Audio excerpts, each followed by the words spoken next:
Hello,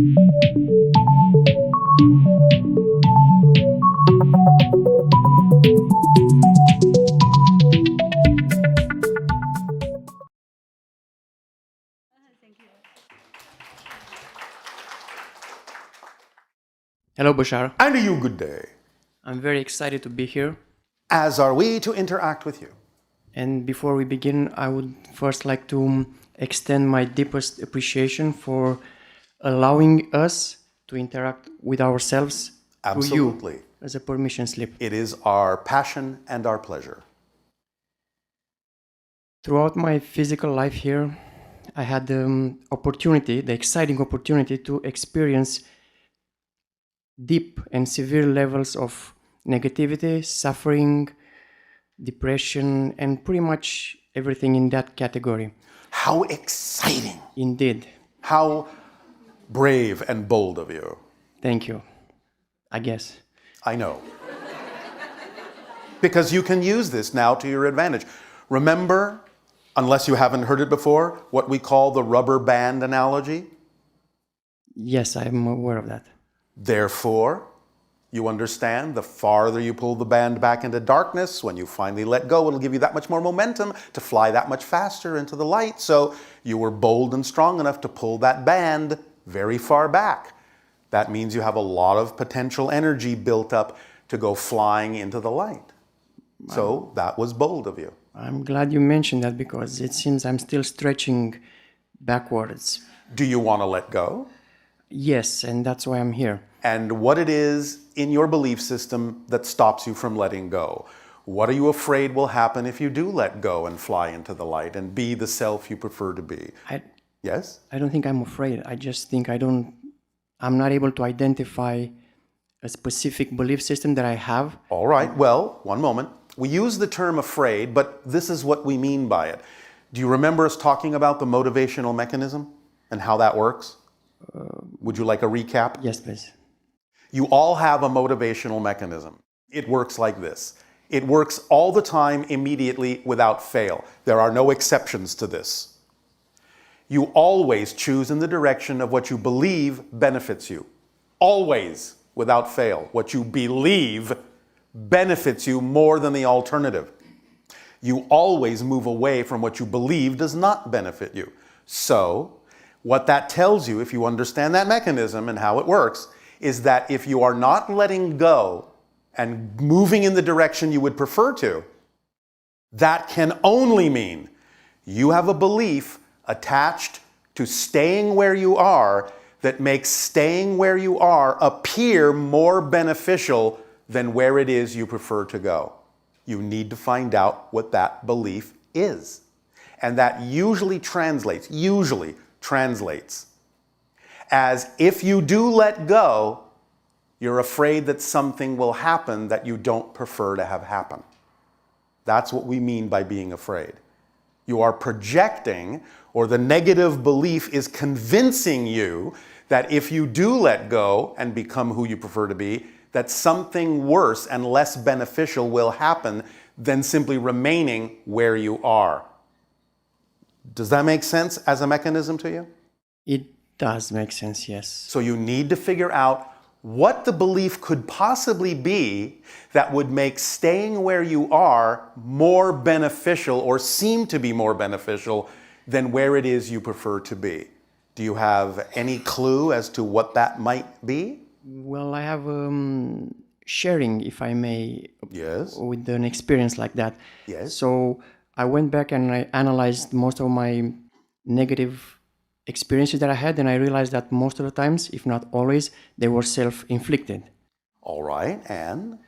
Because? And then I went and I asked, why is that? And then I found the reason. And that was? The main reason for me is that I find myself attracted and passionate about the idea of falling in love with the wrong person 99% of the time. Because? Well, I don't know. That's what Because you don't deserve anything better? Yeah, I think so. So this is an issue of self-worth.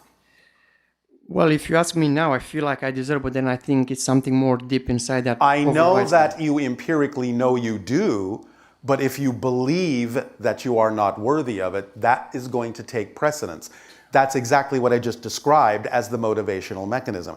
If the belief that you're unworthy is stronger than the belief that you deserve it, you will deprive yourself of what you deserve because that belief is stronger. How do I shift the belief? Well, find out why that belief would be stronger.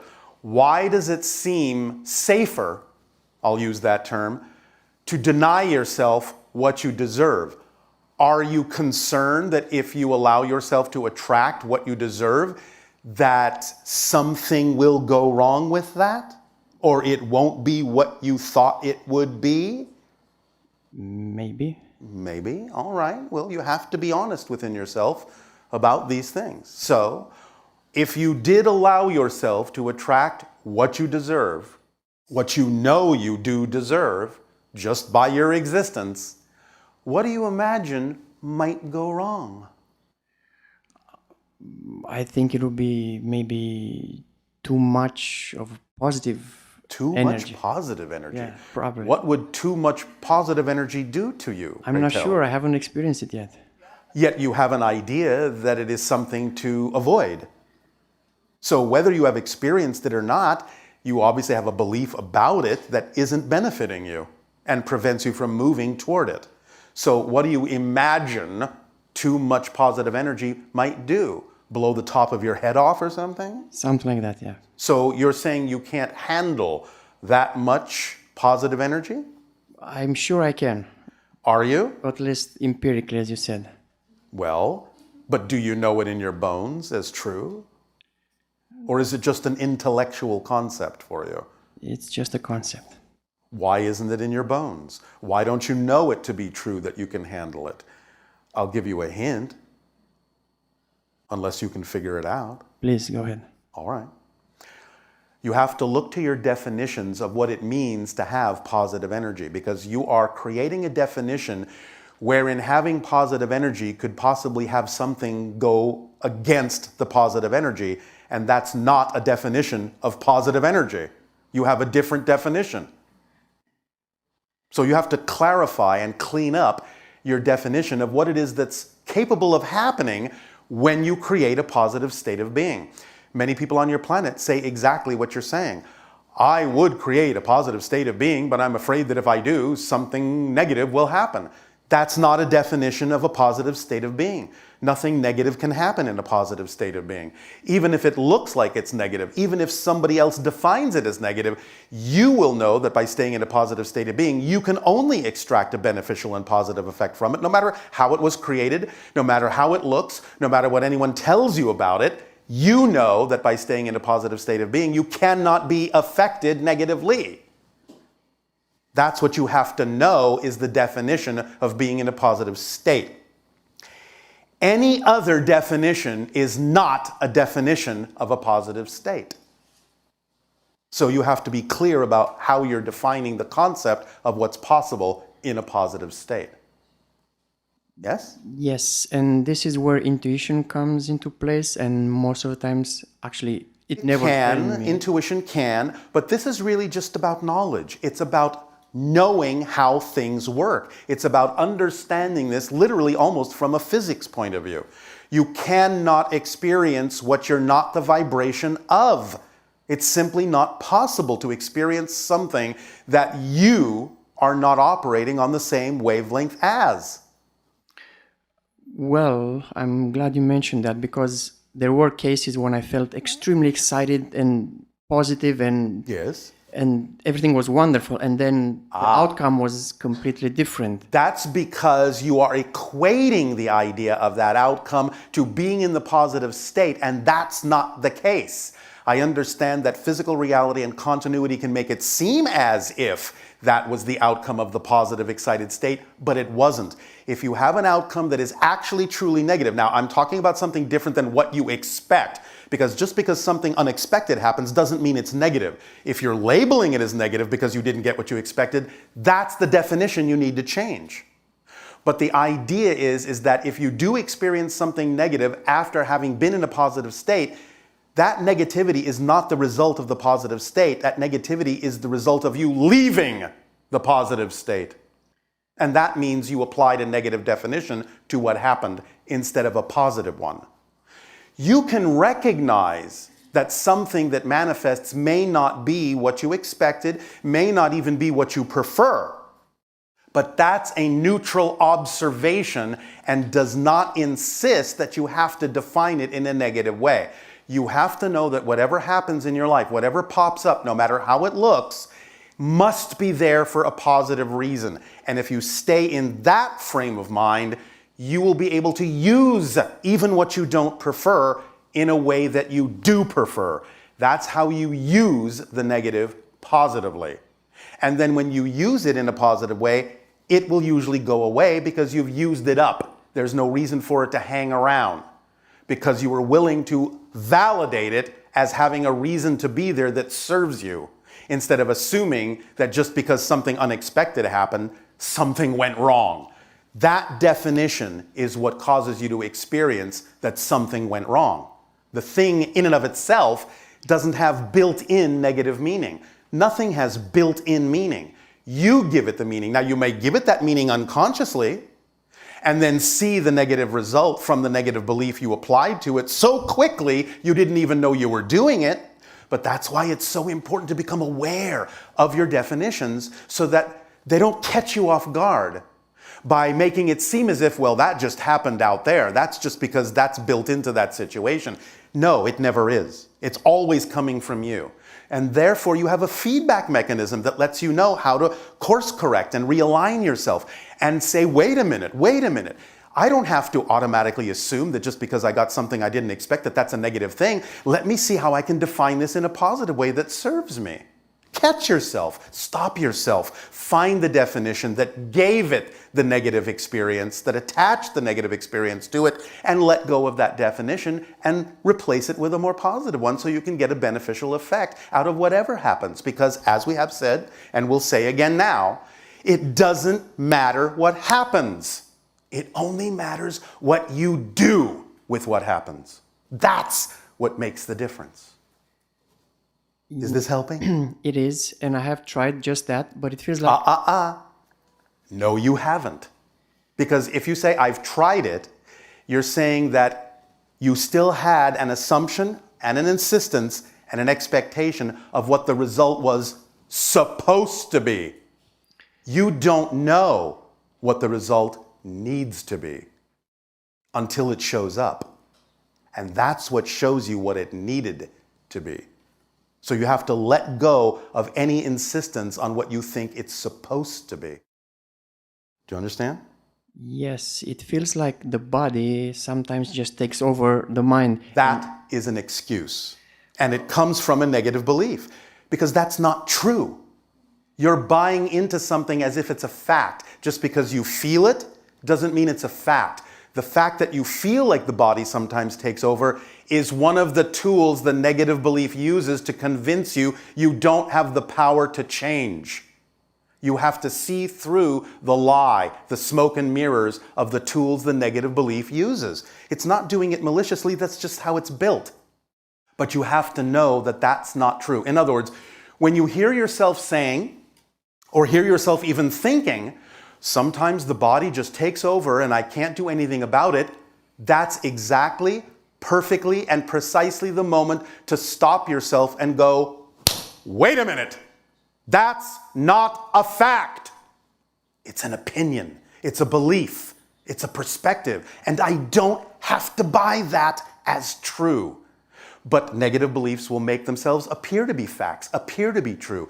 You have to catch them in the moment and say, tricky little belief. I heard that coming out of my mouth, I heard that going through my head, and I almost fell for that, but I caught myself. So thank you for allowing me the practice to have more discernment over what really is and isn't a fact. Is this helping? A lot. All right. Another layer of this experience is the fact that I've not... Is the fact that? Well, it's the... Is the belief belief? that? Well, It's a fact that you can have a belief, if that's what you're saying. Okay. It's a belief that during my experience here, there seems to be a particular female template that helps me experience this negative cycle that we just talked about. And All right. But if it helps you experience that, it must be doing it for a positive reason, yes? But why that specific physical template? You must need that template to teach you something about yourself. I learned that I'm tired of this. Maybe that's the lesson. I was tired a long time ago. Obviously not tired enough. Yeah, I'm... When you are really sick and tired of being sick and tired, you will stop choosing to be sick and tired. Obviously, if it keeps happening, you're not tired enough. So keep doing it until you're really tired enough of it. Then you'll let it go. You'll realize that you don't need to keep doing it. Because you can only be doing it because you believe it serves you. Remember motivational mechanism? Yes. You can only experience what you believe serves you. So you must not be tired enough of it yet to let it go. And that's okay. So there's no other reason that there will be that specific repetitive physical template. It's just an excuse, a permission slip for me to feel miserable. Yep. And it's working great. Is there a way I can slow down my aging process? There was somebody who... By living in the moment. And you know how you live in the moment? You follow your passion to the best you can with no insistence or assumption as to what the outcome is supposed to be. That's how you accelerate your vibration, and by contrast, accelerating your vibration allows you to slow down and live in the moment. And that's how you become ageless. Slowing down the molecular level of the aging process through meditation. Be living in the moment. Because you know how when you're acting on your passion, it seems like time passes in a flash? Yes. You've had that experience? Yes. So if you are doing something you love to do and you're in that state of being and it appears like or feels like maybe 15 minutes has passed, when you look up and reconnect with the world and oh, it's been 2 hours or 3 hours. What you feel was the time that passed, the 15 minutes, is all you've actually aged. Even though you might reconnect with the world 3 hours later and catch up to the consensus reality of time, if you only experienced 15 minutes in that experience of joy, you have actually only aged 15 minutes. That's how you become ageless. You collapse time. You live in the moment. You don't experience as much time because you're not focusing on so many details that you need more time to focus on them. You're acting holistically. You're living more in the now, which is timeless. But there's so many passionate people who age just like everybody else. And that's okay. Just look at how they age, though. I'm not saying you won't mature. Even we mature, but we are not infirm. We are not diseased. We are still energetic. And many of you are too, no matter how old you are. You're getting more and more examples on your planet of people that are over 100 who can probably outdo you. So the idea is to understand that that's possible, understand it's becoming even more probable, and allow yourself not to focus on that needing to be the outcome, but just focus on living in the moment and let yourself age and mature naturally for you. Because there is still a reason for that to happen in your society to a certain degree. Now, that will become less and less and less necessary over time. And for some individuals, it may not be necessary at all at any age, in any time frame, in any era. But the idea is that if it does happen while you're living in the moment, then there's a reason for it to happen that serves you. So stop having the insistence that something shouldn't be happening. Just use what's happening in the most positive way you can. That's the point of this conversation. Yes? Yes. Does that help you? A lot. All right. And one last thing. Yes. I feel like I'm absolutely ready to meet you in physical form. You are not. What happens if we do? You will blow up. And what happens if I'm okay with that? Well, then, what purpose does that serve? Well, I What guess we'll purpose find out. does that serve? Tell me what purpose it serves. What if we try in a lucid dream? Would that be... In a lucid dream is fine. So can we meet Because that's a different dimensional vibration, and there is, shall we say, less probability that our higher vibration won't overwhelm your vibration and force to the surface the things that you may not be ready to integrate within your psyche yet? This conversation between us has happened because you're still working on yourself. Yes? Yes. You're still holding on to certain vibrations that are wholly incompatible with the vibrational frequency on which we operate. We operate 10 times faster than you. It would burn you out. Therefore, the idea of incorporating this information is what allows you to accelerate yourself and become more vibrationally compatible. But the idea of being in another dimension, in what you call the lucid dream, that acts as a buffer. It's another reality that allows us to be more vibrationally compatible without negative effect to you in terms of your physical journey. And obviously, you are still on your physical journey and still exploring the idea of belief systems within you that don't serve you. And therefore, it would not really serve you for us to interact in your physical reality at this time. Please understand, we've done this before.